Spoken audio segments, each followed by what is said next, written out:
SABC ithi ulahlekelwe kakhulu umkhakha wabezindaba ngokwedlula emhlabeni komuntu obesemusha kangaka. Her passion and dedication set her apart from many of her peers. And what do I mean by this? When we were looking for a presenter on a show called One Day Leader, we were looking for an on-screen replacement. Pearl became the natural choice. UShongwe ubenamakhono amaningi kwezokusakaza. Wake waba ngumethuli wohlelo iWeekend Live, wethula nezemidlalo kuChannel 404 yeSABC.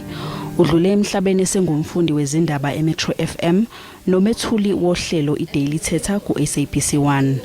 Ozakwabo bathi bazomkhumbula njengomuntu obezimisele kakhulu emsebenzini. It really is a difficult moment, not just for the family, not just for the colleagues, but for the entire country, for the entire broadcasting and media industry at large. Udadewabo umbhalele inkondlo ukumkhumbula. Your heart can be empty because you can't see her. Or you can be full of love that she shared with you. Inkonzo yomngcwabo wakhe zobanjwa ngoMgqibelo eDeep Kloof eSoweto.